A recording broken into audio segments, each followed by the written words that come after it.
الرجيم أعوذ بالله السميع العليم من الشيطان اللعين الرجيم بسم الله الرحمن الرحيم الحمد لله رب العالمين والعاقبة للمتقين الصلاة والسلام والتحية والإكرام على أشرف الأنبياء والمرسلين سيدنا ونبينا والشفيع ذنوبنا ومولانا أبي القاسم وآله الطيبين الطاهرين المعصومين المظلومين ولعنة الدائمة على أعدائهم أجمعين أما بعد فقد قال الله الحكيم وقوله الحق بسم الله الرحمن الرحيم ولا نبلونكم بشيء من الخوف والجوع ونقص من الأموال والثمرات وبشر الصابرين الذين إذا أصابتهم مصيبة قالوا إنا لله وإنا إليه راجعون صلوات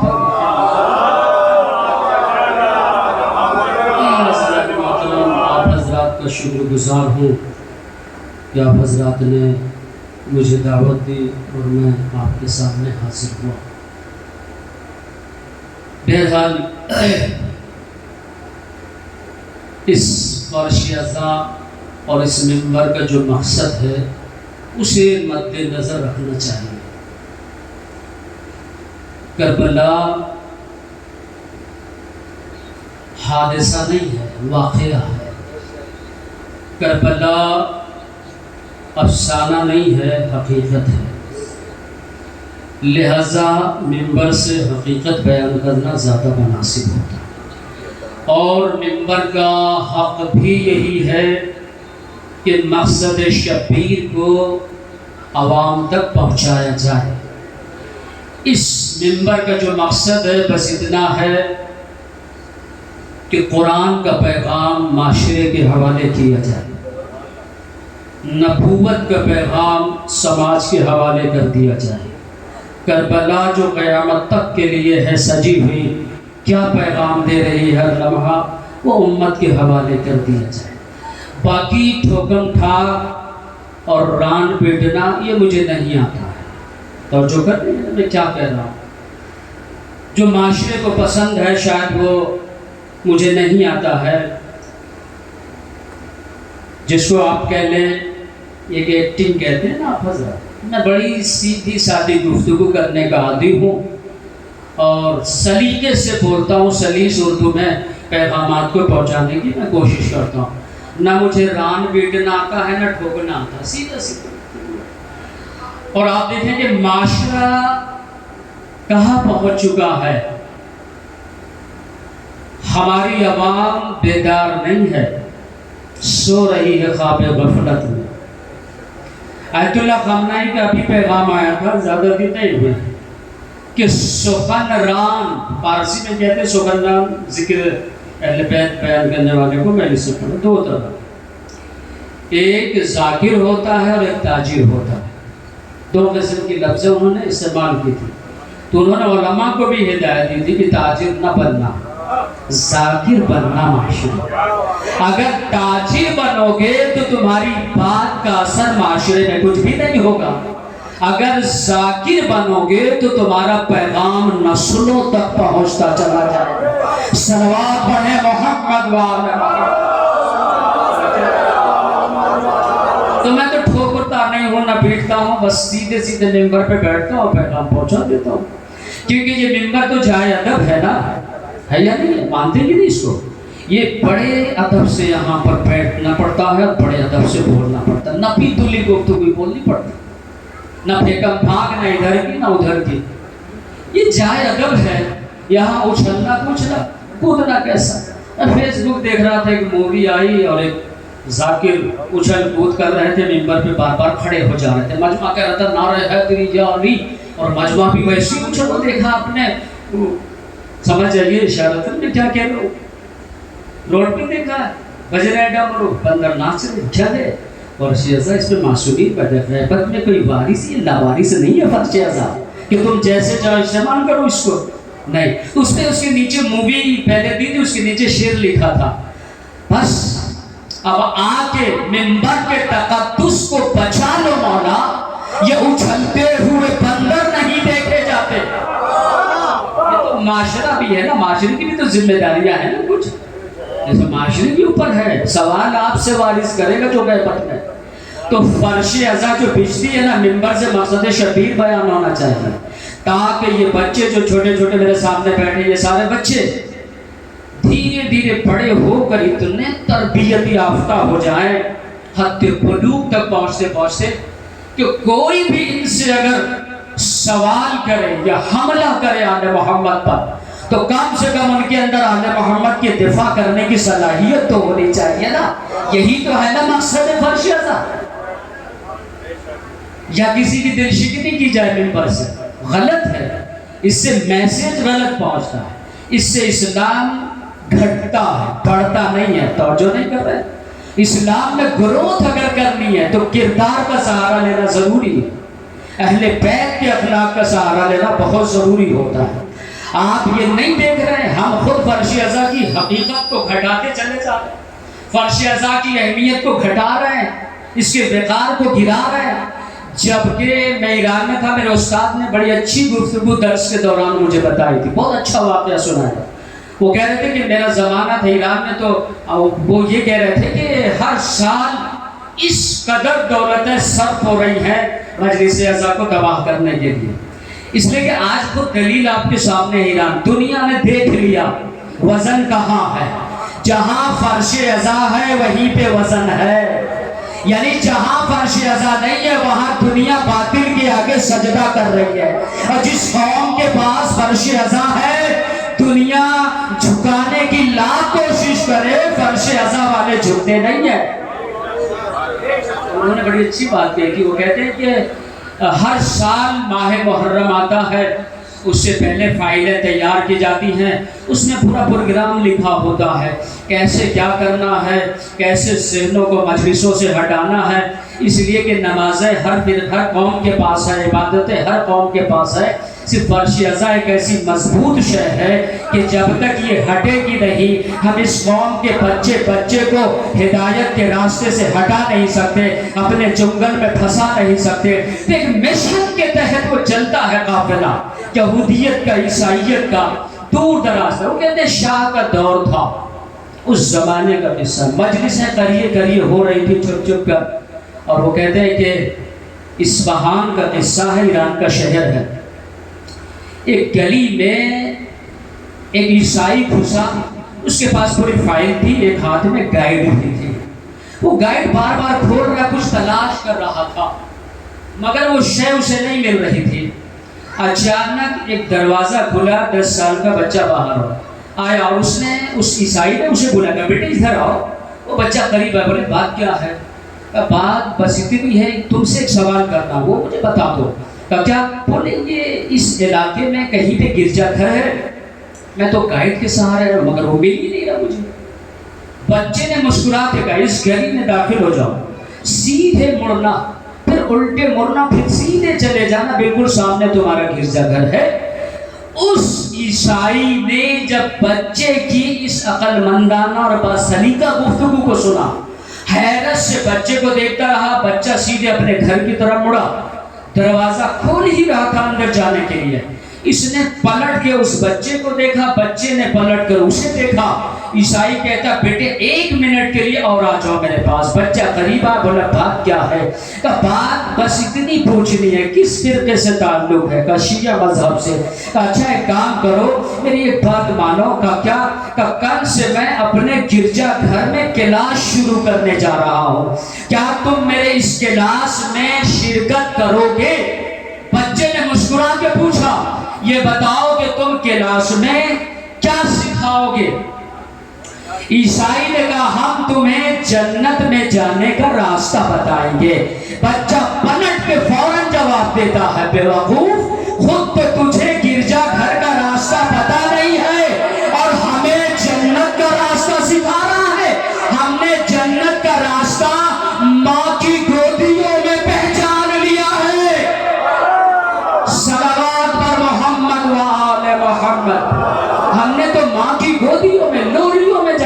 جنت کا راستہ کیا ہے۔ جب ماں نے گھٹیوں میں علی ولی اللہ سکھایا تھا، ہم نے جنت کا راستہ پا دیا تھا۔ اس نے جب یہ جواب سنا تو سکتہ طاری ہو گیا۔ اب اس کے آگے تو اس کے پاس کوئی جواب تھا نہیں، اور پلٹ کر گرجا گھر کی طرف چلا گیا۔ کہنے لگا واہ، اس قوم کا بچہ جب ایسا جواب دے رہا ہے، اس قوم کے بوڑھے کیسے ہوں گے؟ وہ کہتا ہے یہ کچھ نہیں، یہ فرش اذان بولنے کا سلیقہ سکھایا ہے۔ یہ وہ فرش ہے جہاں گونگا بھی آتا ہے تو بولنے لگ جاتا ہے۔ صلوات محمد و آل محمد۔ یہ میں تمہید میں تھا بھی، تو میں نے سوچا کہ اور لوگ آ جائیں تو میں اصل موضوع پہ آ جاؤں۔ میں موضوع بھی بتا دوں، میں بغیر موضوع کے پڑھتا نہیں ہوں، کہ کھچڑی پکانے سے کوئی فائدہ نہیں، تہاری بنانے سے کوئی فائدہ نہیں، نہ اس میں بریانی کا ٹیسٹ آتا ہے نہ سالن کا ٹیسٹ آئے گا۔ سیدھے سیدھے یا بریانی بن جائے تو بریانی کا ٹیسٹ ہے، مرغا بن جائے تو مرغے کا ٹیسٹ۔ یہ تہاری اور کھچڑی سے کچھ نہیں۔ ایک موضوع پہ سلیقے سے گفتگو ہو تو شاید کچھ پیغام آپ تک پہنچ سکے۔ موضوع ہے امامت اور سیاست۔ کیا ہے موضوع؟ امامت اور سیاست۔ آپ سیاست کو برا نہ سمجھیے گا۔ امیر شام جو سیاست رچ رہا تھا، جب مولا علی سے کہا گیا کہ کتنی اچھی سیاست جانتا، مولا نے کہا وہ سیاست نہیں ہے، وہ ایسی سیاست اگر علی کرنے پہ آئے تو پوری دنیا پہ حکومت کرے گا۔ وہ سیاست نہیں ہے، وہ بدماشی ہے اور وہ ظلم کہلاتی ہے۔ جو خون پر کھیلی جائے وہ سیاست نہیں، ظلم ہوتا ہے۔ سیاست کا مطلب کیا ہوتا ہے؟ دین بھی بچ جائے، خون بھی نہ بہے اور جان بھی بچ جائے۔ اسی لیے پیغمبر کی حدیث ہے سیاست و فی الدین، دین میں سیاست ہے۔ پیغمبر کہہ رہے ہیں میرے اسلام میں سیاست ہے، اور جہاں سیاست نہ ہو دین محفوظ بھی نہیں ہوتا۔ آج سے یاد رکھیے گا، امامت ہے تو سیاست ہے، امامت سے سیاست جڑی ہوئی ہے۔ چونکہ شب شہادت امام چہرم ہے، لہذا بے فکر رہیے گا، میں آؤں گا اس موضوع پر، لیکن مجھے سیاست اور امامت بیان کرنا ہے۔ آپ دیکھیں کہ امامت سے بڑھ کر کوئی سیاست نہیں جانتا۔ دنیا اگر یوں سیاست میں چل رہی ہے تو امامت کی سیاست یوں ہوتی ہے۔ دنیا کی سیاست جہاں پہ ختم ہوتی ہے، امام وقت کی سیاست کا وہاں سے آغاز ہوتا ہے۔ آپ کہیں گے کیسے؟ دلیل ہے آپ کے پاس؟ کیا دلیل ہے؟ حسین نے دین مکے سے بچانا شروع کیا مگر جنگ سے نہیں بچایا ہے۔ مکے میں حسین نے جو پہلا قدم دین بچانے کا اٹھایا، وہ تلوار کی دھار سے نہیں، وہ کردار کی بھی تلوار سے نہیں۔ حسین نے دین کے پہلے مرحلے پر جو کامیابی حاصل کی وہ سیاست کے ذریعے سے کی ہے۔ آپ کہیں گے دلیل آپ کے سامنے تاریخ کا مطالعہ کریں آپ، کہ جب حسین نے دیکھا کہ احرام کے اندر نیزے تلواریں ہیں تو حسین نے سیاست سے کام لیا، حج کو عمرے میں بدل دیا۔ یہ سیاست نہیں ہے تو اور کیا؟ توجہ نہیں کر، لیکن کتنی حسین سیاست ہے، ابھی توجہ آپ نے نہیں کیا۔ جو سیاست کو عبادت میں بدل کے پیش کرے اسے امام وقت کہا جاتا ہے۔ حسین نے حج چھوڑا نہیں ہے، اگر حسین حج چھوڑتے تب بھی دین بچ جاتا۔ وہ کیا تھا دین؟ پہلے مرحلے پہ کعبہ بچانا تھا، حج کو بچانا تھا، اور حسین چاہتے تو چلے جاتے، حج نہیں کرتے، دین بچ جاتا۔ لیکن حسین نے سیاست کو عبادت میں پہلے ڈھالا، یعنی حج کو عمرے میں بدلا، اس کے بعد حسین چل پڑے۔ جب میں نے تاریخ کا مطالعہ کیا تو اس نتیجے پہ پہنچا کہ حسین نے ایسا کیوں کیا؟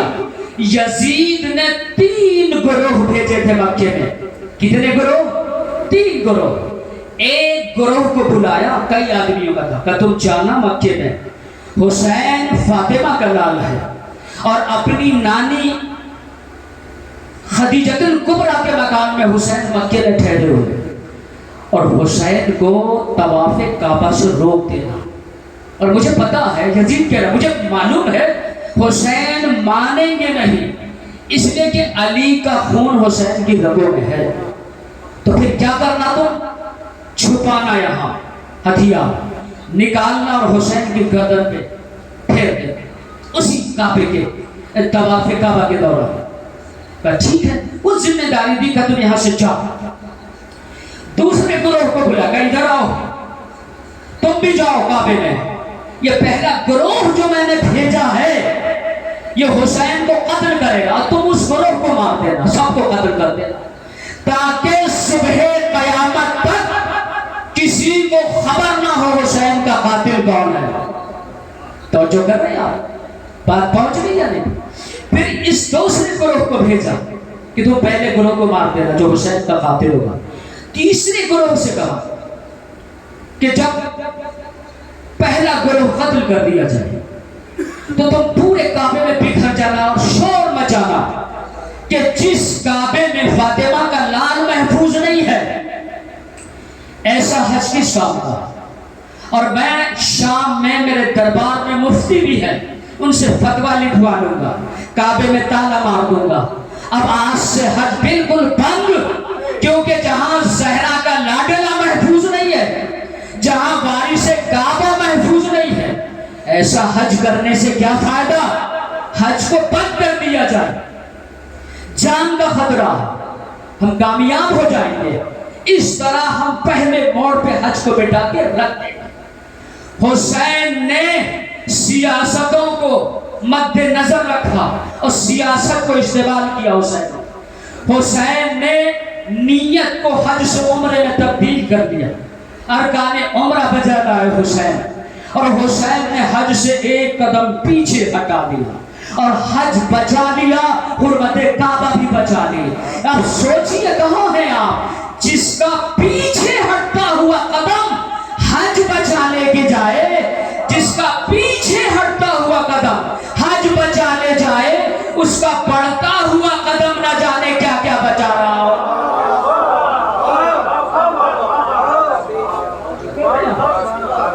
کتنی گہری سیاست سے حسین نے کام کیا اور لمحوں میں کعبے کی حرمت کو بچا دیا۔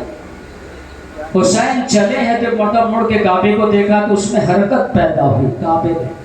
حسین نے کہا تجھے کیا ہو گیا؟ تجھے ہی تو بچانے حسین جا رہا ہے کربلا، تو خاموش رہو، تجھے کچھ نہیں ہوگا۔ حسین نے بچا لیا تیری آبرو کو، وہاں سے چل پڑے۔ آج کا معاشرہ کہہ رہے کتابیں بھی آ رہی ہیں، کیا کیا حسین نے؟ کچھ نہیں، کربلا میں شہادت دی حسین نے، اور چاہتے تو حسین بچ جاتے، کربلا نہ جاتے، واپس مڑ جاتے۔ یہ لکھا جا رہا یوٹیوب پہ تقریریں موجود ہیں، وہ کربلا کے خلاف بولا جا رہا، ساری چیزیں موجود ہیں کہ حسین چاہتے تو حسین نے خود کو جان بوجھ کر موت کے منہ میں حسین نے ڈھکیل دیا اور اپنے گل میں ڈال دیا۔ یہ غلط فکر ہے۔ کاش دنیا کربلا کی تاریخ پڑھ لیتی، کاش دنیا حسین کا مطالعہ کر لیتی۔ حسین نے کیا کیا ہے؟ کیا کیا حسین نے؟ شہادت دی اور کیا؟ اچھا حسین نے اور کچھ نہیں کیا، حسین نے بہت کچھ کیا ہے بھائی۔ بس یوں سمجھیے ایک خوبصورت سا باغ ہے، اس میں درخت لگے ہوئے ہیں، اس میں پھل بھی ہے، اس میں پھول بھی ہیں، پھلواریاں بھی ہیں، گلستہ ہے، اس میں بیچ سے نہر بہہ رہی ہے ان درختوں کے۔ اتنا خوبصورت سا باغ ہے، اس میں ہر طرف سے اچھا ماحول ہے، آب و ہوا اچھی، اس باغ کی خوشبو ہے، ماحول پیارا سا ہے، ہر طرف درخت لگے، پھول کھلے ہوئے ہیں، بیچ سے نہر بہہ رہی ہے، اس نہر سے پانی درختوں کو بھی جاتا ہے، پھولوں کو بھی جاتا ہے، درخت زندہ اس نہر کی وجہ سے، پورا چمن زندہ اس نہر کی وجہ سے۔ اس نہر کی قیمت کا اندازہ اگر جاننا تو اس دن پتہ چلے گا جب یہ نہر خشک ہو جائے گی، یہ ہرا بھرا چمن ایک صحرا میں بدل جائے گا، جنگل میں تبدیل ہو جائے گا۔ بس اسی طریقے سے اسلام ایک خوبصورت سا باغ ہے، اس میں توحید کے درخت لگے ہوئے ہیں، اس میں نبوتوں کے پھول ہیں، اس میں نمازوں کی کیاریاں ہیں، اس میں روزوں کے کھیت ہے، درمیان سے اس کے جو نہر گزر رہی ہے اس نہر کا نام ہے حسین ابن علی، جو اپنے لہو سے کبھی توحید کا درخت سینچ رہی ہے، کبھی نبوت کے پھولوں کو سینچ رہی ہے۔ یہ حسین اگر نہ ہوتے تو نہ توحید کا درخت باقی ہوتا، نہ رسالت کے پھول باقی رہتے. صلوات پڑھیں محمد و آل محمد.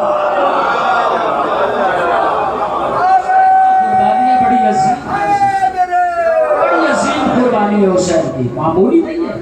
حسین نے سیاست سے دین کو بچا لیا. اب آپ کہیں گے کہ کیسے بچایا حسین نے دین کو؟ تو واقعی صرف حسین نے نہیں، ہمارے ہر امام نے زندگی بھی بچائی، امامت کو بھی بچایا ہے، اور دین و شریعت کو بھی سیاست سے زیادہ کام دیا ہے. آپ کہیں گے کیسے؟ لوگ کہتے ہیں کہ رہائی کے بعد امام سجاد کا دور بڑا اچھا ہو گیا تھا. رہائی کے بعد امام کو موقع مل گیا تھا، تو کوئی بات نہیں تھی. اب امام جی سکتے تھے جب تاریخ ہوتا. اچھا ہمارے علماء ذاکرین بھی تھوڑا سا، ہماری کمیاں بھی، میری بھی ہے، میں کسی پہ الزام نہیں کرتا کہ ہم لوگوں نے ممبروں سے اپنے چوتھے امام کو فقط رونے والا امام پیش کیا. رونے والا امام، بس وہ یہی تک محدود رکھ دیا. کیا امام کو خدا نے فقط 35 سال رونے کے لیے بھیجا؟ نہیں، غلط ہے، میسج غلط ہے. جو میسج دے رہے ہیں عوام کو غلط دے رہے ہیں. امام کی جب زندگی کا مطالعہ کریں گے تو امام کی زندگی کے 3 دور ہیں. امام کی جہاد کی زندگی نمبر 1. دوسری زندگی امام سجاد کی عبادت کی زندگی. تیسری زندگی میرے مولا کی تبلیغ کی زندگی. میں تھوڑے سے وقت میں تینوں زندگیوں پہ نظر نہیں دوڑا سکتا، بس میں امام کی تبلیغ کی زندگی پیش کرتا ہوں جو سب سے امپورٹنٹ اور اہم ہے. مدینے میں رہائی کے بعد آپ سمجھتے کہ مولا سجاد مطمئن تھے، آزاد ہو گئے تھے. ہتھکڑیوں بیڑیوں سے تو امام آزاد تھے، سب کچھ اب کر سکتے تھے. نہیں، امام پہ بڑی گہری نظر تھی دشمنوں کی. حاکم وقت کی، مدینے کا جو گورنر تھا، اس نے امام کے مکان کو جاسوسوں کے پہرے میں رکھا تھا. امام سجاد کو حاکم مدینہ نے پیغام لکھت میں دیا تھا یزید کی طرف سے کہ سید سجاد اپنے نانا کی مسجد میں آ سکتے ہیں، نماز پڑھ کے فوراً گھر جائیں. ایک فقہی اور دینی مسئلہ، ایک حدیث امام سجاد کسی مدینے والوں کو نہیں بیان کر سکتے. امام سجاد کی زبان پر کتنا سخت پہرا بٹھا رکھا تھا حاکم مدینہ. اب امام حسین نے جو کربلا میں امتحان دیا تھا وہیں پہ بات نہیں تھی ختم. اب کربلا اور مشن حسین کو بھی تو بچانا تھا نا آگے. تو اگر امام سجاد کی زبان پہ یوں ہی پہرا بیٹھا رکھے اور امام خاموشی سے نماز پڑھ کے گھر میں بیٹھ جائے تو کربلا جو آج ہم تک پہنچی ہے، یہ دین جو ہم تک پہنچا وہیں پہ ختم ہو جاتا. اب گردن پہ امام کی تلوار ہے. حاکم کہہ رہا ہے ایک مسئلہ نہیں، چپ چاپ آپ نماز پڑھیں، مڑے نہیں دائیں بائیں، کسی سے بات نہیں کر سکتے. امام سجاد نانا کی مسجد میں سیدھے نماز پڑھیں اور گھر چلے جائیں. اس کے علاوہ کوئی صرف نماز پڑھنے کی اجازت اور پرمیشن. ایسے خطرناک دور میں پوری کربلا صبح قیامت تک کے لیے پہنچانی ہے. تو اب امام سجاد کرے تو کیا کرے؟ چونکہ امامت کا اب دور شروع ہو رہا ہے سجاد کا. حسین کے بعد امام سجاد کی امامت کا آغاز ہے. مجبوریاں کتنی ہیں سید الساجدین. اب امام کے پاس صرف ایک راستہ بچا. میں نے کہا نا موضوع ہے امامت اور سیاست. اب یہ موضوع کم پڑھے جاتے ہیں، لہذا میں نے سوچا کہ پہنچایا جائے. آپ دیکھیں کہ لوگ کہتے ہیں نا، اب سمجھتے ہیں ہمیں دین آسانی سے مل گیا. اب سوچی کہ ہمارے ائمہ نے کتنی مشکلات کے ساتھ یہ دین جو آج ہم آرام سے نماز پڑھ رہے عبادت، یہ دین کیسے پہنچایا؟ ذرا اس کی قدر تو کرے نا. کربلا کا یہی تو پیغام ہے نا کہ اپنے گھروں میں جا کر صرف مجلسوں میں واہ واہ نہ کریں، صرف تبرہ نہ سنیں. تبرہ نے ہمارے جوانوں کو، بزرگوں کی بات نہیں کرو، وہ جانتے ہیں، تبرہ نے ہمارے جوانوں کو جہالت کے اندھیرے میں اٹھا کے پھینک دیا. اس کے علاوہ کچھ جانتے نہیں، حق و حقیقت سے وہ ناشنا ہو چکے. اس سے ان کی پسند بن گئی کہ مجلس کا مقصد صرف تبرہ سنو اور واہ واہ کرو. اصل مقصد حسین کو ہم نے پیچھے چھوڑ دیا، اس لیے جہالت طاری ہو گئی ہمارے اوپر۔ جب جہالت طاری ہو گئی، آج کوئی سماج میں ایک سوال کرتا تو جوان کہتا ہے کیا کہا تم نے؟ اب آگے مولوی کو پریشان ایسے سے کہ تم نے علمی مجلسیں کیوں نہیں سنی؟ کیا آج تم مجلسوں سے تربیت یافتہ ہو کہ ابھرتے اس لائق بنتے کہ دوسروں کو جواب دینے کی تمہارے اندر صلاحیت کیوں نہیں پیدا ہوئی؟ کیونکہ تم نے تبرہ کی دنیا اپنا لی تھی، تم نے مقصد شبیر کو بھلا دیا تھا۔ کیا یہ جس فرش ازا پہ بیٹھے ہو، زہرا سے محشر میں یہ فرش ازا شکایت نہیں کرے گا کہ مجھ پہ بیٹھنے والوں نے میری حقیقتوں کو بھلایا، میرے مقصد کو فراموش کر دیا؟ پہچانیے نا امامت کی سیاست کو، دین ہم تک پہنچانا ہے امام سجاد کو۔ کتنی خطرناک ذمہ داری ہے یہ، ہم جیسے مولوی کو یہ ذمہ داری دی جائے تو گھٹ کے مر جائیں گے کہ وہی کرے تو کیا کرے۔ کروڑوں سلام ہو فکر امامت کو۔ امام نے کہا اچھا جو تم سیاست چل رہے ہو، مجھ پر پالیٹکس استعمال کر رہے ہو سجاد پر، جہاں تمہاری سیاست دم توڑے گی وہاں سے سید سجاد کی سیاست کا آغاز ہوگا۔ امام نے اب سیاست سے کام لیا۔ امام کی مولا کائنات کے ورثے سے امام حسین تک آئی وہ زمینیں جو مدینے کے بعد امام سجاد کو ملی تھی ورثے میں، وہ زمینیں امام رہائی کے بعد اتنا نہیں رہتے تھے شہر مدینہ میں، صبح کو نکل جاتے تھے امام سجاد کھیتیاں کرتے تھے۔ میں بتا رہا ہوں سیاست سے امام نے پوری کربلا بڑی آسانی سے ہمیں دے دی، ورنہ بڑا مشکل مرحلہ تھا، دشمن کو خبر بھی نہیں ہوئی، مولا نے پوری کربلا آگے بڑھا دی، مشن حسین کو آگے پھیلا دیا۔ امام صبح کو جاتے تھے مدینے کے بعد، اپنی کھیتیوں میں جاتے تھے، کھجوروں کی کھیتی کرتے تھے، اور وہ جو کھجوریں پیدا ہوتی تھی بازار مدینہ میں پشت پہ لاد کر بیچ دیتے تھے۔ بیچنے کے بعد امام اس پیسے سے بازاروں سے غلام خریدتے تھے، اس غلام کو حکم دیتے تھے مدینہ شہر میں نہ آنا، تم وہاں سے اپنی منزل سے سیدھے کھیتیوں میں آنا۔ وہ کھیتیاں کرتے بھی تھے، امام بھی مل کے کرتے تھے، حدیث ہے، شریعت، مسائل، قرآن کی تفاسیر، کربلا کا پورا پیغام، پورے مسائل کربلا کے، پورے ظلم و مظالم یزید کے امام اسے سکھاتے جاتے تھے۔ دشمن سمجھ رہا تھا یہ سجاد کے غلام نوکری کر رہے ہیں کھیت میں، لیکن انہیں کیا پتا یہ عصمت و طہارت ہے، یہ چاہے تو کھیت کو بھی مدرسے میں تبدیل کر دیا کرتی ہے۔ دشمن کو خبر بھی نہیں ہوئی۔ امام نے ان سے کئی مہینے تک انہیں اتنا علم دیا کھیتی کے بہانے۔ آپ کیا سمجھ رہے ہیں؟ آپ مجھ سے کہیں کہ میرے بچے کو مولوی بنا دیجئے، پتہ نہیں میں 5 سال میں بنا پاؤں گے، نہیں، ایک کتاب میں شاید میں 2-4 سبق اسے یاد کروا پاؤں، اس سے زیادہ تو نہیں، وہ ختم کرا سکتا ہوں لیکن یاد نہیں کرا سکتا، یہ میری طاقت نہیں ہے، یہ میری قدرت سے بات۔ لیکن معصوم ایسا نہیں ہے، معصوم نے کہا یہ حدیث ہے میرے نانا کی، تو معصوم نے صرف اس کے کانوں کو نہیں پہنچایا، اس کے دل پر معصوم نقش کر دیتا کہ صبح قیامت تک نہیں ملتی، ورنہ وہ معصوم کہاں سے؟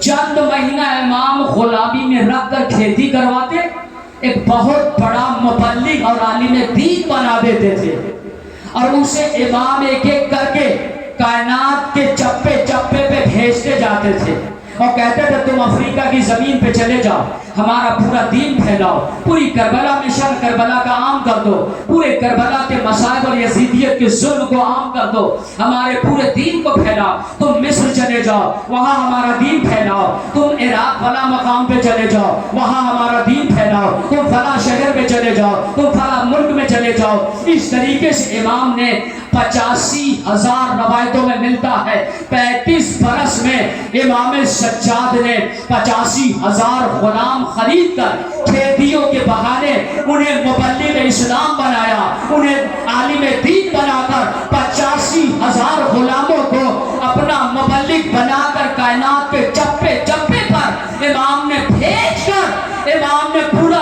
دین میں عام کر کے بتا دیا، تم ایک سید سجاد کی زبان پہ پہرے بٹھاؤ گے، میری نیابت میں 85,000 زبانیں بولنے کو تیار ہے۔ ایک سوال،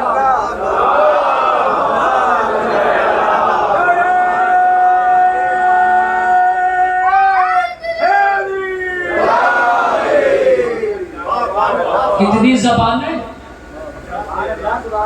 85,000 زبانیں۔ امام، میں زیادہ الجھاؤں گا نہیں آپ کو، سیدھی سیدھی بات کرتا ہوں، اور زیادہ الجھانے سے کوئی فائدہ نہیں، وقت ضائع ہوگا۔ تو یہ کس کی خدمات تھی؟ امام زین العابدین کی نا۔ امام زین العابدین نے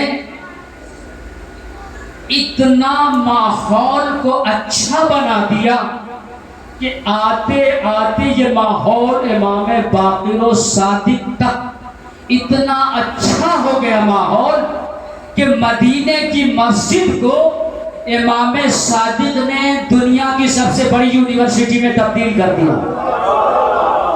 یہ کس کی محنت ہے بتائیے ذرا؟ امام سجاد کی، خدا کی قسم۔ یہ ماحول کس نے بنایا؟ امام زین العابدین نے بنایا ہے۔ کل یہ شب جو انہی کی شہادت کی نا، تو آپ پرسہ دیں گے نا کس کے امام باقر؟ امام نے جو ماحول بنایا اس کا بینیفٹ کس کو ملا؟ امام صادق کو ملا۔ اور ایک وقت میں 5,000 سے زیادہ طلبہ، مسجد نبوی دنیا کی سب سے بڑی یونیورسٹی۔ آج آپ دیکھتے ہیں نا کہ بچے کو جب کتاب پڑھائی جاتی ہے اسکولوں میں، آپ دیکھتے ہیں نا تو جو نرسری کلاس ہے تو آپ دیکھیں گے کہ پہلے تو اسپیلنگ بتائی جاتی ہے اور اس کے بعد اس چیز کی فوٹو ہوتی ہے۔ یہ بڑی احسان فراموش ہے دنیا، یہ سلیقے کس نے دیے ہیں دنیا کو؟ اے بنا ہوتا ہے اور آگے ایپل بنی ہوتی ہے، سے پڑھایا جاتا ہے اے فار ایپل۔ یہ ڈیزائن کس کی ہے؟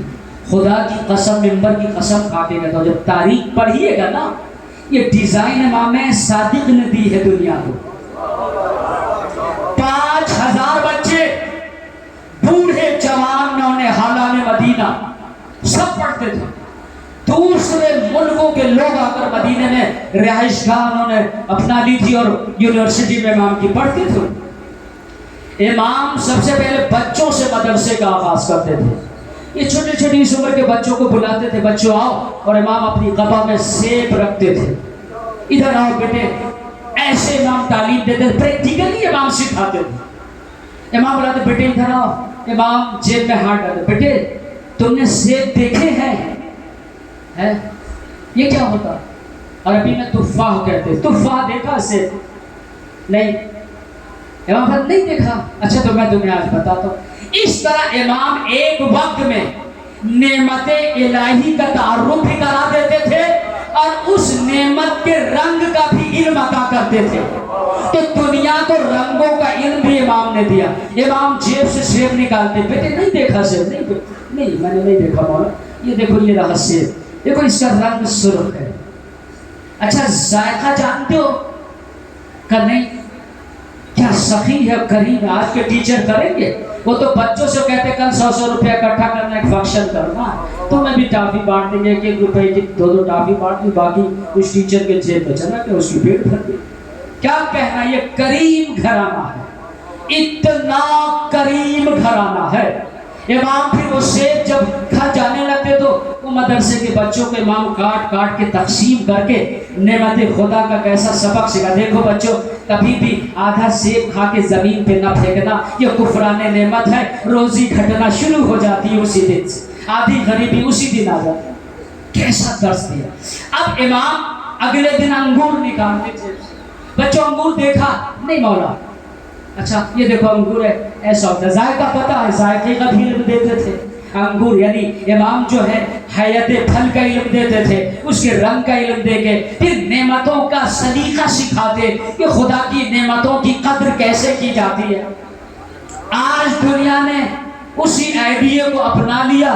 امام صادق کیسے پیش کرتے تھے اس کو کتاب میں چھاپ کر ایسے ہی پڑھانے. تو دنیا کو پڑھنے کا جو سلیقہ سکھاتے اسے صادق کہا جاتا ہے. تو یہ کس نے آغاز کیا؟ امام کی ہسٹری پڑھی نہیں جاتی تو نسلوں کو جہالت میں مبتلا کیا جائے. اب یہ باتیں اگر پڑھی جائے تو امام کی حیات طیبہ کیا ہے تو بچوں کو پتہ چلے. اب تو ہسٹریاں پڑھنے کا اب تو یہ زبان آ گیا ہسٹری شروع کر دو. صاحب محلے والے ہی پوچھ لیتے یہ کہاں سے مولوی بلایا تھا؟ بڑے ٹھنڈے مولانا بہت ٹھنڈے تھے. اچھا تو تبرہ سنا کے جاتے تو بڑے گرم مولانا تھا. آپ نے مرغوں کے کھوپ کی کھا لی. میں تو راجستھان کی بات کر رہا ہوں 2 سال پہلے گیا تھا اشرف پڑھنے. ہوٹل میں قیام تھا بات آ گئی تو بطور نصیحت کہہ رہا ہوں ہمیشہ یاد رکھیے جینے کے لیے کھایا کریں, کھانے کے لیے جینے کی کوشش نہ کریں ورنہ امیر شام اس میں سب سے آگے آپ اس کو ہرا نہیں پائیں گے. لاکھ کوشش کریں گے کہ کھانے کے لیے جیے تو امیر شام سے آگے جو ہے نمبر نہیں وہ ممتاز تھا اول سے بھی آگے تھا. کوئی بھی قافلہ آتا تھا امیر شام کہاں ہے دسترخوان پہ ہے. کہیں سے بھی قافلے آئے امیر شام کہاں ہے دسترخوان پہ, ہر وقت دسترخوان. صاحب آئے ہوٹل میں میرا قیام تھا 5-6 روٹی لائے. میں نے دیکھا میں نے کہا ارے باپ رے باپ 6 روٹی قیمہ لائے تھے 6 روٹی. میں نے کہا 6 روٹی بولے جناب ہم بیٹھے ہیں آپ کھائیے. ہم نے کہا یہی رہ گیا کھانے کے لیے پیدا کیے گئے.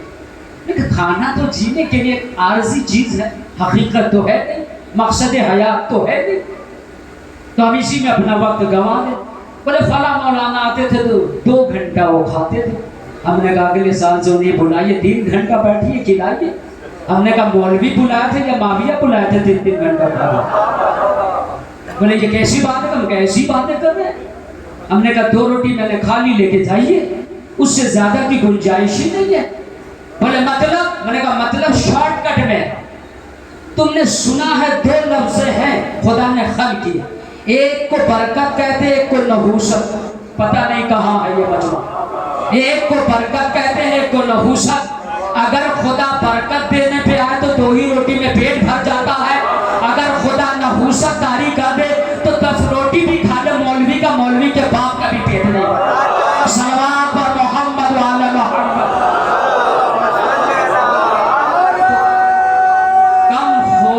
بہتر ہوتا. اور سے لوگ کہتے ہیں کہ زیادہ کھاتے ہو وہ موٹے کو دیکھ کے ڈرنا نہیں پتلے سے لڑنا.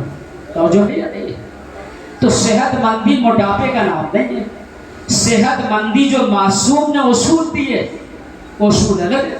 معصوم کہتے اتنا کھاؤ کہ ابھی کچھ کھانے کی حاجت رہے. امام کہتے یہ وعدہ تم کرو بیماری سے بچنے کی گارنٹی ہم لے رہے ہیں.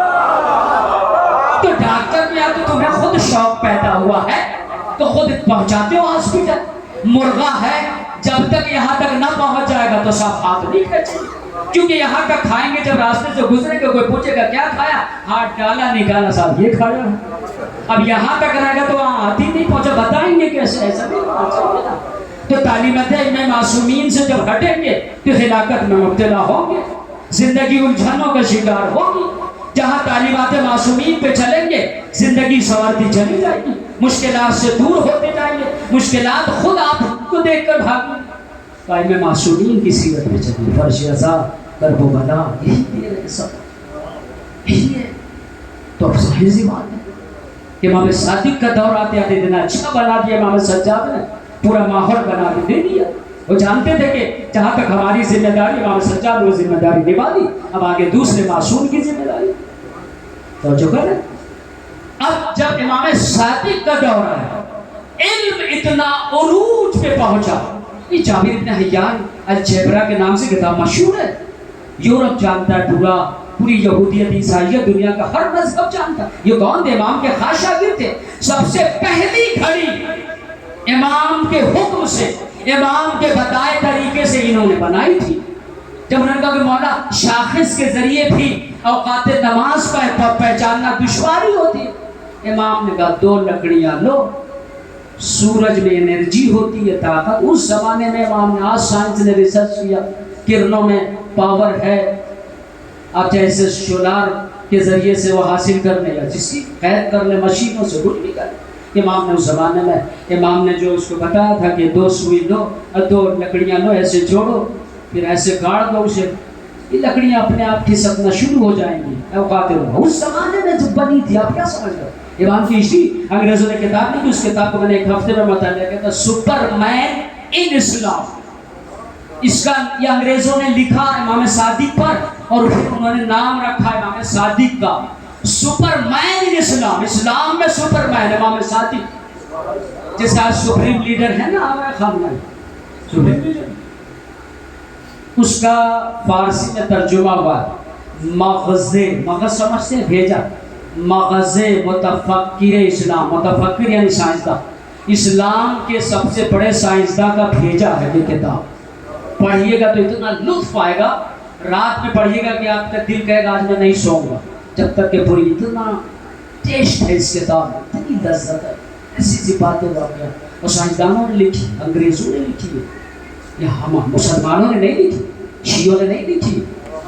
امام صادق کا دور آتے آتے ایسا اچھا ماحول ہوا، لوگ کہتے ہیں کہ بنی امیہ بنی عباس لڑ پڑے تھے، صحیح بات ہے، اس میں امام کو اور اچھا ماحول ملا، مدرسہ پڑھ گئے، اسلام جم کے پھیلانے کا موقع ملا، لیکن جیسا ہی پلٹی کھائے حکومت بن گئی بنی عباس کی، رنگ بدلنا، کرکٹ نے اپنا رنگ بدلنا شروع کر دیا۔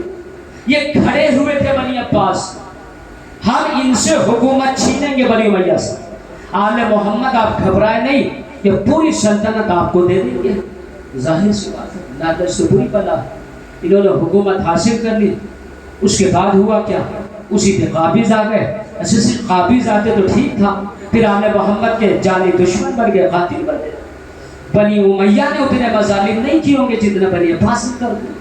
اب ان کے ظلم کی داستانیں پڑھے، انہوں نے بنی امیہ کو بھی پیچھے چھوڑا، اپنے ہو کے انہوں نے ظلم کو اتنا آگے بڑھا دیا کہ آل محمد کو تڑپا تڑپا کے مارا ہے بنی عباس کی نسل نے۔ بنی عباس کیا کیا، امام صادق کا زمانہ آیا، اتنا علم پھیلا، جس چوراہے سے گزر جائے ہر طرف سے فضاؤں میں آواز گونج رہی تھی، بازاروں میں، قال امام صادق علیہ السلام، قال امام جعفر صادق، قال امام جعفر صادق، امام صادق نے یہ حدیث بیان کی، امام صادق نے یہ کہا، امام صادق نے وہ کہا، یعنی ہر طرف فضا میں امام صادق کا چرچا، اتنی عزت ہے، پوری فضاؤں میں گونج رہا، السلام علیکہ یا جعفر صادق۔ جب بادشاہ کو اس کی خبر جاسوسوں نے دی کہ کیا فائدہ، تاج تیرے پاس، تخت تیرے پاس، خلافت ظاہری تیرے پاس، حکومت تیرے پاس، ظاہری طاقت و قوت تیرے پاس، ہتھیار تیرے پاس، لشکر تیرے پاس، سپاہی تیرے پاس، اس کے بعد تو چوراہے سے گزر جائے، بچے دیکھ کے بھاگتے، کوئی تجھے سلام کرنے کو تیار نہیں، کوڑے کی عزت نہیں، سب کچھ ملنے کے بعد جب عزت نہیں ملی تو کیا ملا تجھے؟ اچھا، ان کے پاس نہ تخت نہ تاج نہ حکومت، یہ اتنی عزت ہے، ہر طرف فضاؤں میں ان کے نام کی صدا گونج رہی ہے، بچے بچے سلام کر رہے ہیں۔ اچھا ایک کام کرو، آج سے پہرے بٹھا دو، آج سے پہرے بٹھاؤ۔ کیسے پہرے؟ اب کوئی چاہنے والا امام صادق کے دروازے پر جا کر ان سے نہ ایک مسئلہ دریافت کر سکتا ہے، نہ کوئی حدیث پوچھ سکتا ہے۔ پوری گلیوں میں پہرے بٹھا دیے گئے، تلواریں جو نیاموں سے باہر لیے سپاہی کھڑے، اور جاسوس دور دور تک سادی وردیوں میں، کوئی اگر امام کے مکان کی طرف پڑھے اسے گرفتار کر لو، سیدھے زندان میں ڈال دو، اور ڈال دیا جاتا ہے۔ بڑی مشکلات ہوئی صاحب، اب تو کوئی جا نہیں رہا ہے امام کے پاس۔ اب بادشاہ نے موقع اچھا دیکھا، بادشاہ نے کہا اب کوئی چاہنے والا ان کے دروازے پہ نہیں جا رہا ہے، موقع اچھا ہے، انہیں اپنے دروازے پہ بلا لو۔ اب بادشاہ، موضوع ہے امامت اور سیاست، توجہ رہے ذہن میں، سیاست اور امامت رکھیے گا تب بات سمجھ میں آئے گی، آسان ہے۔ اب بادشاہ نے اپنی سیاست چلی، بادشاہ نے سپاہیوں اور وزیروں کو بلا، وزیر کو کہیں ادھر آؤ، ایک کام کرو، جگہ جگہ مدینے کی گلی کوچوں میں چوکیاں بنا دو، یوں بیٹھنے کی جگہ، وہاں بورڈ لگا دو اور وہاں ہمارا ایک ہر چوکی پہ مفتی جو خریدا ہوگا فتوے دے دے گا بیٹھا دو اور اعلان کر دو کہ جو ہمارے مفتی سے فتویٰ پوچھے گا اسے 1 درہم انعام دیا جائے گا، اور جو جعفر صادق سے مسئلہ پوچھے گا اسے 1 درہم ٹیکس بادشاہ کو دینا پڑے گا۔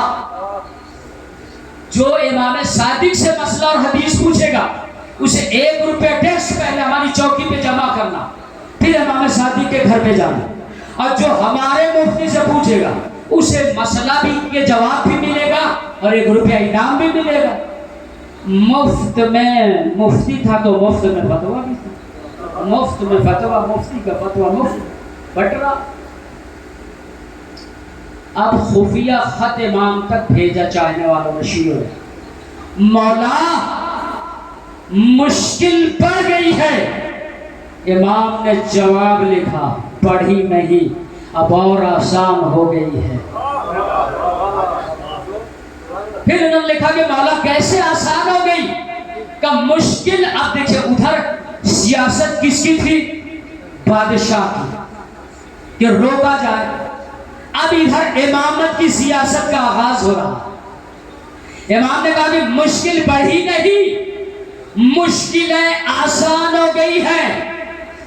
اگر کوئی مشکل مسئلہ درپیش آئے پہلے بادشاہ کے صرف مفتی کے پاس جانا، وہاں سے پوچھ کر مفت میں 1 روپیہ لے لینا، مگر مسئلے کو دل سے نہ ماننا۔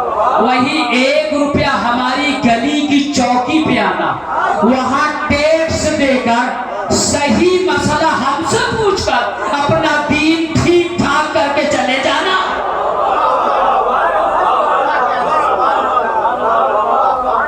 کچھ امام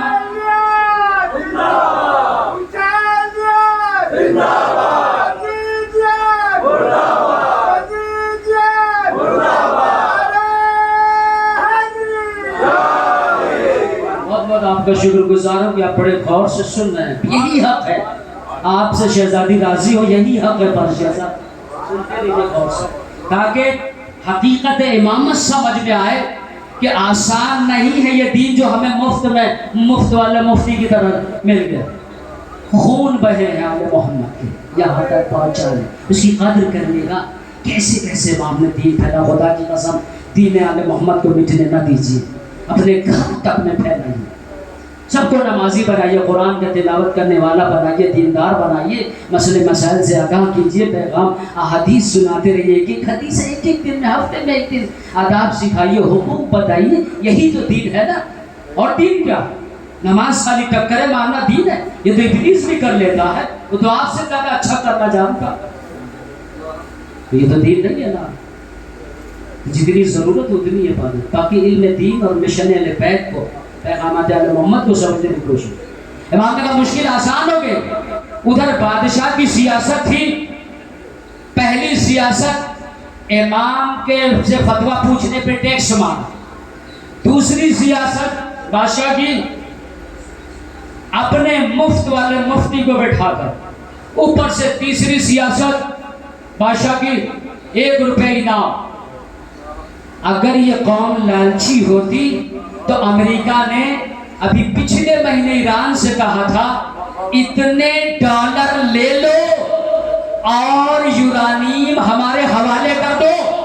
ایران نے پلٹ کر جواب دیا، ہم نے کربلا سے سلیقہ سیکھا ہے، زندگی اگر عزتوں میں ہو تو جی لینا، اگر زندگی ذلتوں کا شکار ہونے لگے، اس ذلت کی زندگی سے عزت کی موت بہتر ہوتی ہے، عزت سے مر جانا بہتر ہوتا ہے، لیکن ظالم کے سامنے سر جھکانا ذلت ہوتی ہے۔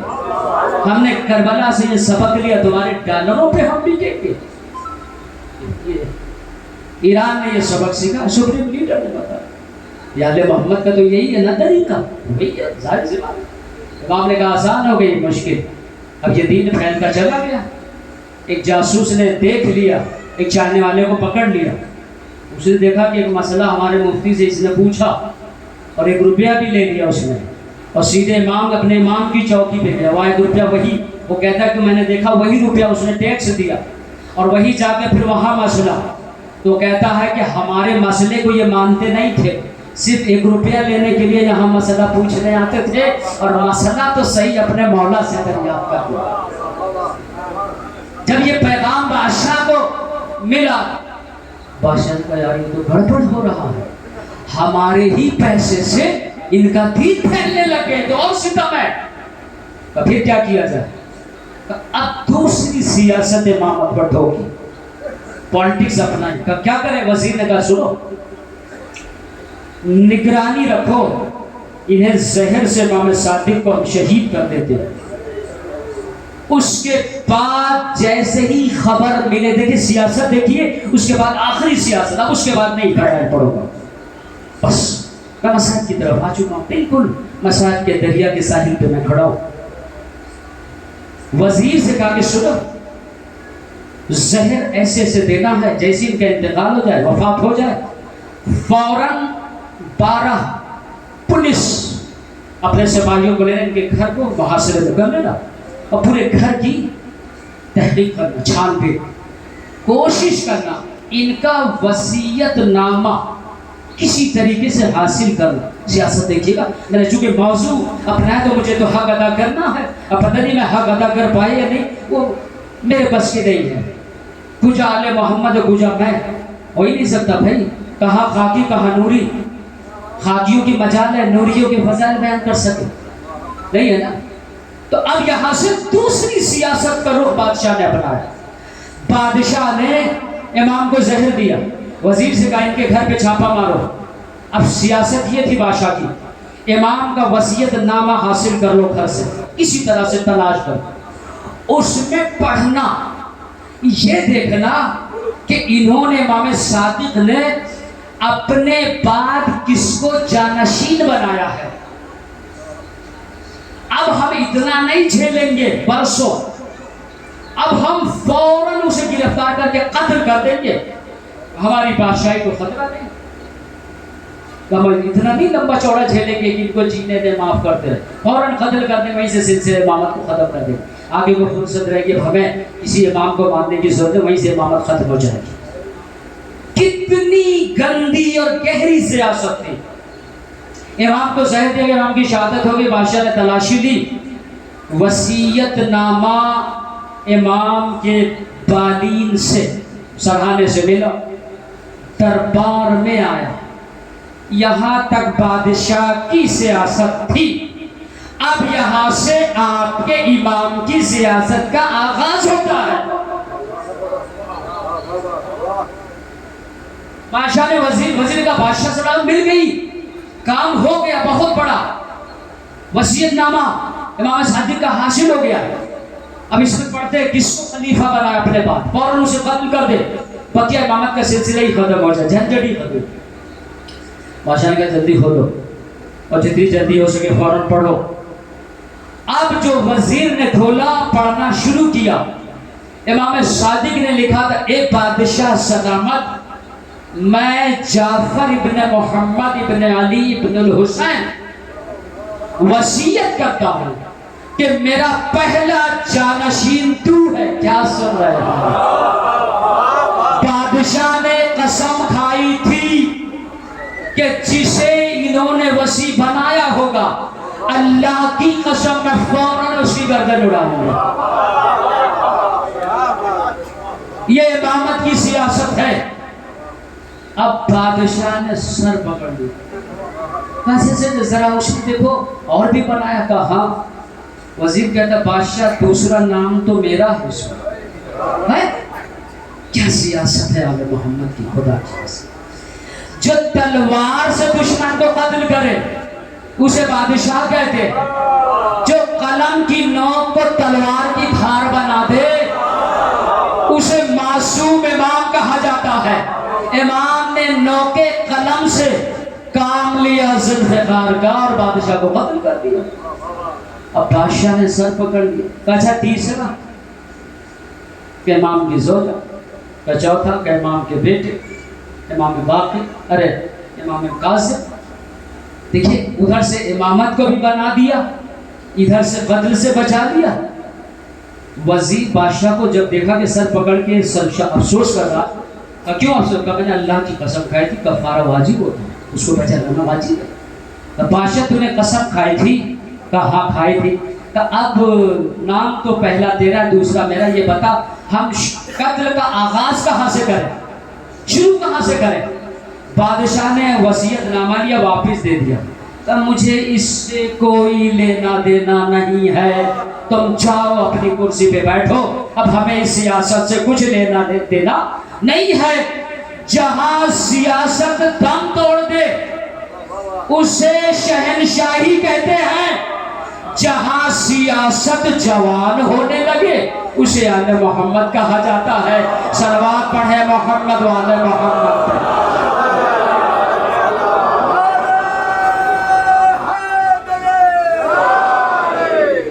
پتہ نہیں میں نے پیغام پہنچایا کہ نہیں، اب پتہ نہیں آپ نے وصول کیا کہ نہیں، اب بات ادھوری رہ گئی۔ کاش مجھے وقت ہوتا تو سیاست پر اور اشرے پڑھے جائیں، جب سیاست اتنا وسیع موضوع ہے، اس میں اتنا تو نہیں کرتے، لیکن چونکہ شب شہادت امام ساجدین ہے، سید الساجدین، 10 محرم کو وہاں امتحان ختم ہو جاتا ہے۔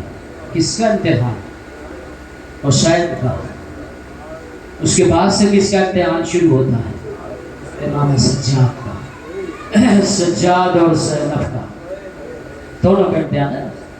لیکن زینب اور حسین، زینب دونوں امتحان میں شریک رہی ہے، یہ کیا ہے؟ اب دیکھیں یہ بھائی بہن میں خدا کی قسم، کربلا جو ہم تک آئی ہے امام سجاد اور زینب کی محنتیں ہیں یہ، ٹھیک ہے؟ عاشور کو اسلام بچ گیا، لیکن کربلا بچانا ہے ابھی باقی۔ اسلام تو بچ گیا، کربلا بچانا ہے، مقصد حسین باقی رہ گیا، اسے سجاد اور زینب کا کام ہے۔ لیکن میں اتنا جانتا ہوں کہ زینب نہ ہوتی تو کربلا ادھوری ہوتی، زینب نہ ہوتی تو کربلا ادھوری رہ جاتی۔ میں بس اتنا جانتا ہوں کہ بھائی بہن بچپنے سے ایک دوسرے سے محبت کیا کرتے تھے، زینب اور حسین۔ آپ تاریخ پڑھیں تو بچپنا ہے زینب اور حسین کا، دونوں بھائی بہن گوشوں میں بیٹھ کر اکثر تنہائیوں میں کرب و بلا کی باتیں کیا کرتے تھے۔ بہن کہتی تھی بھیا جہاں تو وہاں بہن ساتھ ساتھ رہی۔ اسی لیے مہر میں جب زینب کا عقد ہوا تھا عبداللہ سے، تو مولا علی نے پوچھا تھا کہ بیٹی تیرا مہر کتنے درہم ہونا چاہیے، میں عبداللہ سے وہ طلب کروں۔ ایک مرتبہ بیٹی نے قلم اور کاغذ منگایا اور مہر جانتے ہیں خود لکھا، کہا بابا ہمیں کوئی درہم و دینار نہیں چاہیے، میں عبداللہ کے نام مہر یوں لکھوں گی، عبداللہ میرا مہر بس اتنا ہے، جہاں جہاں بھائی سفر کرے گا بہن سفر میں ساتھ ساتھ رہے گی، عبداللہ تجھے اختیار نہیں ہے بہن کو روک دے، یہی میرا مہر ہے۔ اور کچھ خدا کی قسم تاریخ میں زینب علیہ کا مہر یہی ہے، کوئی درہم و دینار کا تقاضا نہیں، جہاں جہاں بھائی رہے گا بہن ساتھ ساتھ چلے گی، ایک لمحے کے لیے بہن بھائی سے جدا نہیں رہے گی، یہ زینب کا مہر تھا۔ اسی لیے شاعر کہتا ہے دین آ گیا مسائل پہ خود جب کے آنسو بھائی، جتنے آنسو آخری دن چل رہے ہیں یا ویسا آخری دن سے پڑھا کہ بڑی تیزی سے بس اگلا مہینہ ہے پورا، اس کا بچا کیا، جتنے آنسو ہے نا سیدہ کے رومان میں ڈال دیجیے، اللہ جانے یہ آنسو نہ جانے کب حسین کے زخموں کا مرہم بن جائے، دل حسین کو سکون ملے، دل زہرا کو تسلی ملتی آنسو۔ اس لیے کہ روایتوں میں علامہ مجلسی لکھتے ہیں کہ جب بھی کوئی ہائے حسین کہہ کے روتا ہے تو شہزادی رومان لے کے آتی ہے، آنکھوں سے آنسو پوچھ کر۔ علامہ مجلسی کہتے ہیں عزادار کتنے خوش نصیب ہے، بی بی کا رومان ان کی آنکھوں سے مس ہوتا ہے، جن آنکھ سے فاطمہ کا رومان مس ہو جائے وہ آنکھ جہنم میں نہیں جا سکتی، سیدہ کا رومان اس سے مس ہوتا ہے۔ اور آنسوؤں کا نذرانہ لے کے کہتی ہے اللہ تیرا گھر سلامت رکھے میرے لال کے عزادار، تو نے میرے لال کے گلے پہ شمر کا خنجر چلتے تو نہیں تھے؟ اس ماں کے گلہجے سے پوچھو، میرے لال کا لاشا پامال ہو رہا تھا کربلا کے جنگل میں، شمال کے گھوڑے جنوب کو دوڑ رہے تھے اور جنوب کے گھوڑے شمال کو چل رہے تھے، یہ ماں کربلا کے جنگل میں بکھر بکھر کے کہہ رہی تھی کوئی ہے جو میرے لال کو بچا لے. آپ کی آنکھیں برس پڑی ہیں, بس منزل قریب آ چکی ہے مسائل. اسی لیے شاید دو بہن بھائیوں کا کردار کا نام ہے کربلا. اسی لیے شاید نے کہا کہ دین باطل کے لیے ایک پہیلی زینب, پنجتن پاک کیا ہوش میں کھیلی زینب. کربلا جیتی 72 شہداء نے, لیکن کوفہ و شام الٹ آئی اکیلی زینب. خدا کی قسم حسینیت صدا پر صحرا میں تبدیل ہو جاتی اگر زینب نہ ہوتی. ہمیشہ کے لیے کرب و بلا صحرا بن جاتی زینب نہ ہوتی. مرتضیٰ کی بولتی ہوئی نہج البلاغہ ہے زینب. خدا کی قسم نبیوں کو بھی آرے سے چیرا گیا, نبیوں کو بھی پہاڑوں کی بلندیوں سے پھینکا گیا, ان کے بھی ٹکڑے ٹکڑے کیے گئے, انہیں زندہ درکور کر دیا گیا, آرے سے چیرا گیا, لیکن اتنی مظلومیت سے مارا گیا نبیوں کو بھی. لیکن نہ آج ان کے نام کی کوئی مجلس, نہ جلوس, نہ کوئی ماتم, نہ 10واں, نہ 20واں, نہ 40واں. ہمارے علماء سے پوچھا گیا تھا ایسا کیوں ہے, وہ بھی مظلومیت کی موت مارے گئے. کا وجہ بس اتنی ہے, کسی نبی کے پاس زینب جیسی بہن موجود نہیں تھی جو بازار کے ہر موڑ پر بھائی کے قاتل کا پرچار کرتی رہی, علی اکبر کے قاتل کا اعلان کرتی رہی, اور جگہ جگہ ظلم کو عام کرتی رہی. کاش نبیوں کے پاس بھی زینب جیسی بہن ہوتی تو آج ان کے بھی مصائب پڑھے جاتے, آج ان پہ بھی کیے ہوئے مصائب کا تذکرہ ہوتا. شاید یہی وجہ ہے کہ آپ نے غور نہیں کیا ذاکرین کے اس فقرے پر. شب عاشور بار بار حسین کا خیموں میں آنا یہ جائزہ لینا نہیں تھا. بہن نے چہرے سے بھانپ لیا, یہ بار بار بھائی آ رہا ہے جا رہا ہے, آ رہا ہے جا رہا ہے. بہن ایک بار آ کے دروازے خیمہ پہ کھڑی ہو گئی, نہیں جانے دوں گی بھائی. کہ بہن کیا بات ہے, کہ یہ چہرے پہ پریشانی کے آثار کیسے ہے؟ کہ کوئی بات نہیں. کہا نہیں کچھ تو ہے, چھپا کیوں رہے ہو, میں بھی مشکل کشا کی بیٹی ہوں, بھائی بتا دو صحیح کیا مشکل آ پڑی. بھائی رو کے کہتا بس مشکل تو اتنی آ گئی ہے کہ بھائی بہن میں یہ سوچ رہا ہوں مارکے 2 ہیں, امتحان 2 دینے ہیں, مارکے 2 ہیں اور بھائی اکیلا ہے. حسین سوچ رہا ہے ایک وقت میں 2 مارکے حسین کیسے لڑے گا. کہ بھیا مطلب کہ ایک کرب و بلا کا میدان ہے, ایک شام کا بازار ہے. جزاک اللہ, خدا کوئی غم نہ دے عزادارو. جب بہن نے یہ فکر سنے ہے نا تو بھائی کے کاندھے پہ ہاتھ رکھا, تو کیوں گھبرا رہا ہے, میں بھی مشکل کشا علی مرتضیٰ کی لاڈلی ہوں, میں تیری مشکل ابھی حل کیے دیتی ہوں. کہ بہن وہ کیسے, کہ بس ایسے کہ میدان میں بانٹ دیتی ہوں. کہ کیسے, کہ کرب و بلا تو لے لے, شام کا بازار مجھے دے دے. کربلا تو لے لے, شام کا بازار مجھے دے دے. اب بھائی کی نگاہیں ذرا سے زینب پہ اٹھی, ہلکی سی مسکراہٹ, پھر حسین کی نگاہیں جھکی, پھر بہن نے شاہد اب کیا رہا, بانٹ دی زینب نے, مار کے بانٹ دیے. کہ بہن ابھی ایک اور مشکل رہ گئی ہے. کہ بتا کیا ہے, کہ تو نے مار کے بانٹے ہیں, سپاہی اور لشکر نہیں بانٹے. کہ وہ بھی بانٹ دیتی ہوں. کہ کیسے, کہ علی اکبر تو لے لے, ام لیلہ میرے لشکر کی علمدار بنے, قاسم تو لے لے, ٹکڑے تو اٹھانا لاش کے, ام فروہ میرے لشکر پہ رہے گی, عباس تو لے لے, لبابہ میرے لشکر پہ رہے گی. لشکر بانٹ دی علی کی بیٹی نے. لیکن میں اتنا کہوں گا وہاں سے سجاد کو زینب کاروان سفر میں لے کر ہم سفر بنا کے چل پڑی. علامہ علی نقی النقل لکھتے شہید انسانیت کے اندر, خدا کی قسم 10 محرم کا امتحان مشکل تھا لیکن بہت آسان تھا اس امتحان کے مقابلے میں جو 11 محرم سے اب شروع ہو رہا ہے.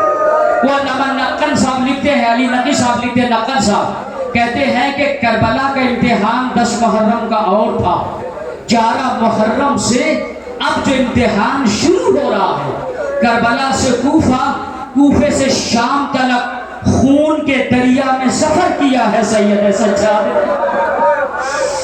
خون کے دریا میں خون کے دریا میں سید سجاد کا سفر۔ وہ کہتے ہیں کہ اگر شاید امام وقت نہ ہوتے تو کلیجہ راہوں میں پھٹ جاتا، امتحان بیچ میں دم توڑ جاتا، چونکہ امام وقت تھا اس لیے اس امتحان کو ہنستے ہنستے دیا۔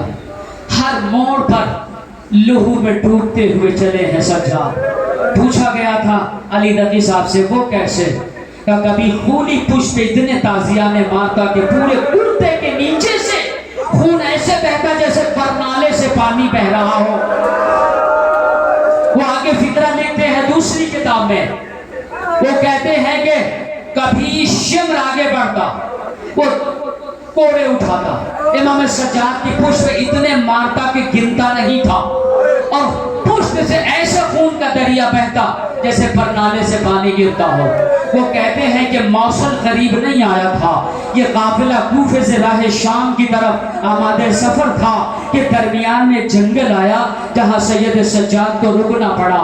جب زین العابدین رک گئے تو شمر ایک کوڑا لیتا تازیانہ اور سید سجاد کی طرف بڑھتا، پشت سجاد پر اتنے تازیانے مارتا ہے، اتنے تازیانے کہ خون کا دریا بہتا ہے۔ سکینہ بیچ میں آ کے کھڑی ہو جاتی ہے، یوں بندے ہوئے ہاتھوں کو یوں اٹھاتی ہے، کہتی میرے بھیا کو اتنا لوارث نہ سمجھ، اس ظالم بشر کتنے تازیانے مارے گا، میں دیکھ رہے ہوں کربلا سے کوفے تک تو میرے بھیا کو تازیانے مارتا آ رہا ہے۔ کاش آج میرا چچا عباس ہوتا، آج میرا بھیا علی اکبر ہوتا تو تیری ہمت نہ ہوتی میرے بھائی کو اتنے تازیانے مارنے کی۔ بس تاریخ نے لکھا کہ امام سجاد مدینے میں منہال کوفی سے یہی فکرے کہہ کے دہاڑے مار کے روئے تھے۔ اے منہال میں کیا بتاؤں گا مولا پھر کیا ہوا تھا جب آپ کی سکینہ راہوں میں آ گئی تھی، آپ اور شمر کے بیچ میں مولا کی ہچکیاں بن گئی۔ اس نے کہا مولا اگر تکلیف ہوئی تو معاف ہو، میں چاہتا ہوں یہ مسائب آپ مجھے بتائیں، میں آپ کے شیعوں کو بتاؤں تاکہ ان تک یہ مظالم پہنچے اور دہاڑے مار کے وہ بھی روئیں، وہ بھی گر جا کر۔ مولا کی پھر چیز بڑھ گئی، مولا نے کہا میں نہیں بتانا چاہتا، مولا بتائیے میں معافی مانگتا ہوں، ہاتھ جوڑتا ہوں، مولا بتائیے کون سا ظلم ہے جسے آپ چھپا رہے ہیں؟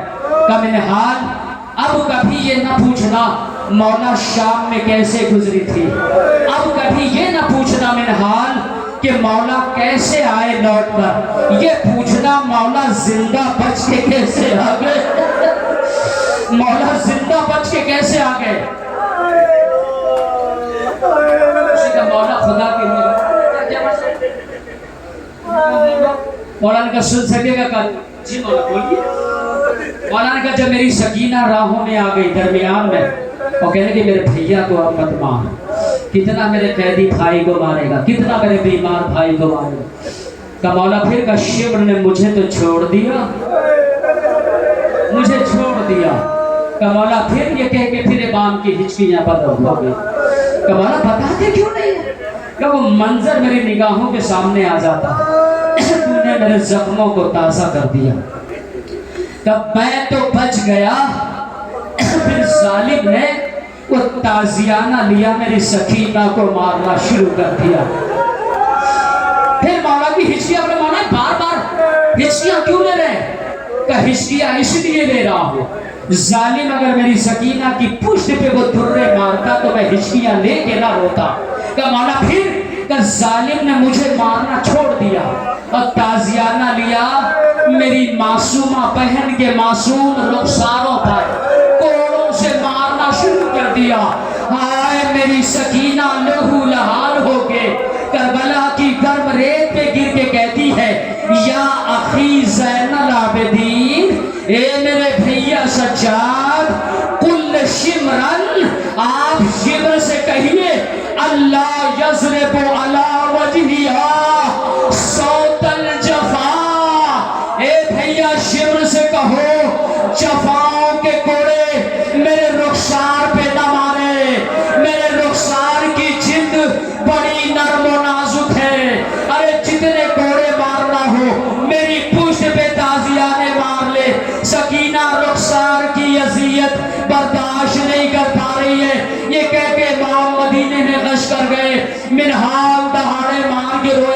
اے مولا آج کے بعد نہ میں شام کا ذکر کروں گا نہ کوفے کے بازار کا. جی بھر کے مولا سجاد کو روئے، جی بھر کے. کیا کرنا ہے؟ سونا ہی ہے نا. سونا کوئی عبادت ہے؟ سجاد کو رو کے سوئیے گا ساری رات، حسین کی اجڑی ہوئی ماں آپ کو دعا دے گی، چین کی نیند آئے گی، اس لیے کہ رونے والوں میں پوری رات شمار ہو گئے عبادت میں گزری. وہاں سے قافلہ چلا، بس آخری منزل آ گئی زدہ. وہاں سے آخری فکر مسائل کے بس زحمت ختم ہو. مقام موصل پہ آ کے ٹھہر گیا قافلہ. یہ شام کے قریب میں مصائب کی کتابات جو لوگ گئے ہیں سیریا وہ جانتے ہو، دیکھے ہوں گے وہاں رسول حسین بھی ہے، اسے چھپا دیا تھا بنی امیہ نے. اب پتہ نہیں اس زمانے دوسرا تو آیا ہے. ایک رسول حسین اور تھا جہاں پر بی بی زینب کو پتھر سے مارا گیا تھا اور شہزادی کے رخسار زخمی کیے گئے تھے. یہ کبھی موقع ملا تو یہ مصائب بھی آپ کے سامنے ہوں گے. بہرحال مقام موصل آ گیا. جب مقام موصل آیا نا تو آپ جانتے ہیں کیا ہوا؟ ظلم. وہاں ظلم ہوا سجاد پر کہ حسین ابن نمیر عمر سعد نے اپنے سپاہیوں کا سردار بنا دیا تھا اور وہ حسین ابن نمیر کا بھی سردار عمر سعد تھا. اور قافلے کو روکنا ٹھہرانا لے چلنا یہ حسین ابن نمیر کا کام تھا. ایک جنگل آیا موصل میں، تھوڑی دور پہ سایہ دار درخت نظر آئے، باغ تھے. حسین ابن نمیر نے اپنے سپاہیوں سے کہا کہ آل محمد کی قیدی بیویوں کو اور اس بیمار قافلہ سالار کو دھوپ میں اتارو. جنگل کی وہ ریت چلچلاتی دھوپ جہاں پاؤں رکھے جائے تو چھالے پڑ. آپ تو چلے ہیں نا دھوپ میں، احساس تو ہوگا. وہاں اتار دیا گیا اور اس ظالم نے اپنے سپاہیوں سے کہا یہ جو باغ نظر آ رہا ہے اس باغ کے درختوں کے سائے میں ہمارے خیموں کو نصب کر دیا جائے. سب سے اونچا خیمہ آگے سب سے حسین ابن نمیر لعین کا نصب کیا گیا. یہ بلون اس خیمے میں گئے، اس کے سپاہی اپنے اپنے خیموں. امام سجاد جن کے پاؤں کے نیچے زمین تپ رہی، پورا جسم لوہے کے لباس میں، یہ گلے میں موٹا کانٹوں والا خاردار توق ہے، کمر میں لوہے کا وزنی لنگر ہے، پاؤں میں بیڑیاں ہے لوہے کی، ہاتھوں میں کانٹے دار ہتکڑیاں ہے. اب یہ چلنا کتنا دشوار. آپ کو پتا ہے دھوپ میں لوہر رکھ دیجئے مئی جون کی گرمی میں 1 گھنٹہ نہیں 10 منٹ رکھ دیجئے، اس کے بعد اس لوہے کو اٹھا کر اپنی اس آنکھ کی کھال پہ رکھیے، فوراً چھالا پڑ جائے.